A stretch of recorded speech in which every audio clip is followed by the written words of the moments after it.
with the Chicago Bulls season approaching us very, very quickly, with training camp just starting days ago, as well as media, it seems like the Chicago Bulls don't really have a whole lot going for them. It seems like Lonzo Ball is not going to be ready anytime soon, needing surgery and not being able to even go upstairs at his own home.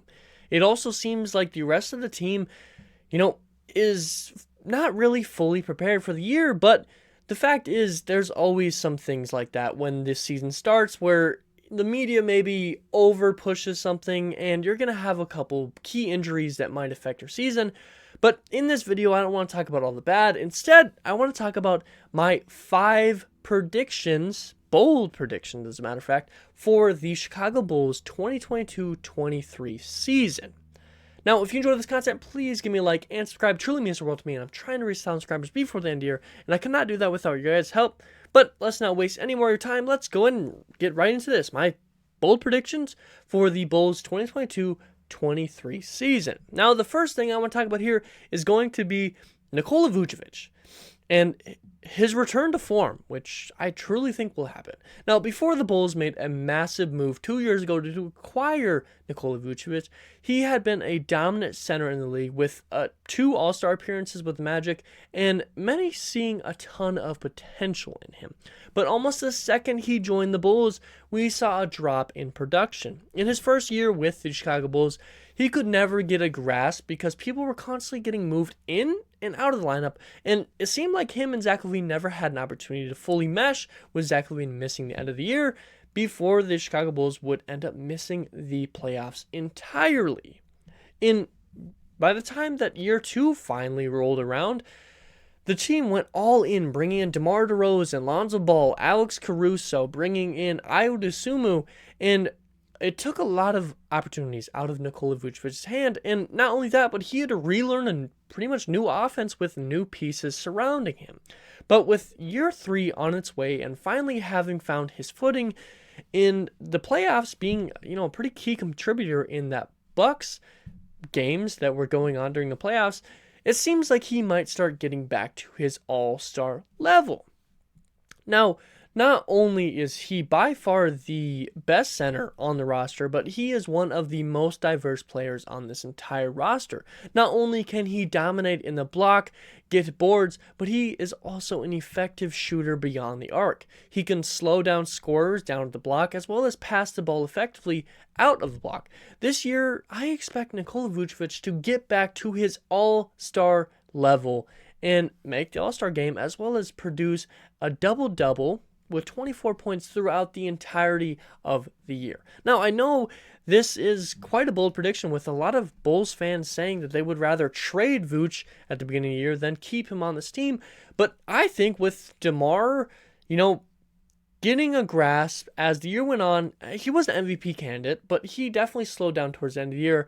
And Zach LaVine getting paid and not having to worry about trying to produce to make his money, I think this team as a whole, this big 3, can start meshing a little bit more together, because it's not about egos anymore. It's about working together as an effective team. And I think that's going to allow Nikola Vucevic to start performing at his top level once again.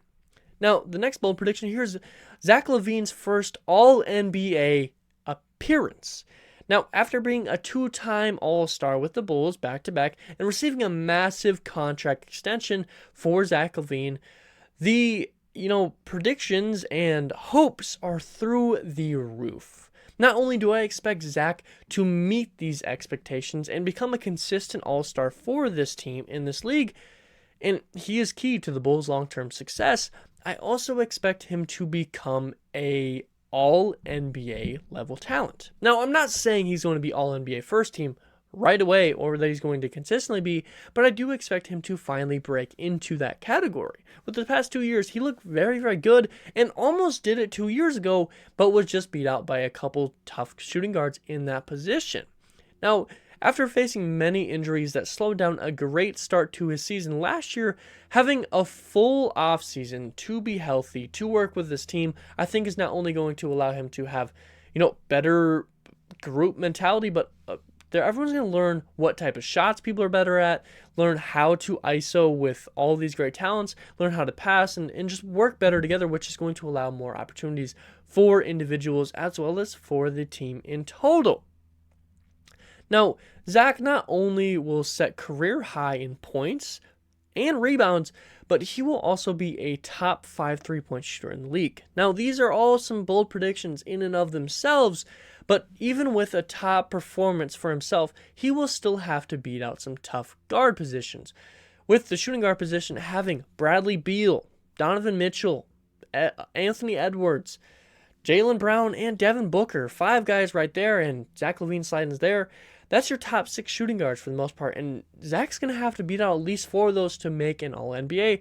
But with some solid numbers and an improvement in rebounding, likely to get more assists because the team's going to be able to move a little bit better, I think he's going to be able to do that. Not only that, but I think that some of these other guys in the shooting guard position will regress slightly. Donovan Mitchell hasn't really, had a ton of time to work with the Cavs, so he likely will start slow and won't be able to get rolling as early.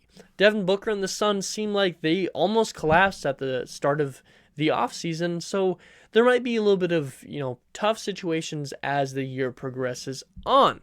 Anthony Edwards, well, I expect him to do very well. Jaylen Brown, he looked extremely good in the playoffs as well as the finals, but Jason Tatum's going to still take away some of his shots. And Bradley Beal, he could start regressing here soon. And although I think he is a top shooting guard in this league, I think he is more just like able to score, and especially with this Wizards team that I don't think is good or allows him to be as good as he was, I think that his total stats will regress slightly, and I think that puts Zach in a good position to be an All-NBA player. Now, the next prediction here is a pretty short one, but it's the fact that the Bulls will have 3 All-Star players. Last year, we saw Zach and DeMar each make the All-Star game, and with my prediction that Zach LaVine will be an All-NBA player, he will likely make it to the All-Star game. My prediction was that Vooch will be an All-Star once again, and obviously that only leaves 1 spot remaining, and I think that DeMar DeRozan will be enough to make the All-Star game once again. And there are your 3 All-Stars. With many thinking DeMar will take a big step down, I think he will maintain exactly the same top-level play, which will get him into that All-Star game, just because he's able to make his shots and be pretty consistent, and he already proved everyone wrong, so why would he not be able to do it again? With Zach taking a step up and DeMar continuing his play, Vooch returning up to his, previous form, the team can confidently put their big 3 into the front row in Utah at the All-Star game. Now, the next prediction here is the Bulls will have a top 10 defense. Now, I know that is a little bit tough to think about, but hear me out here.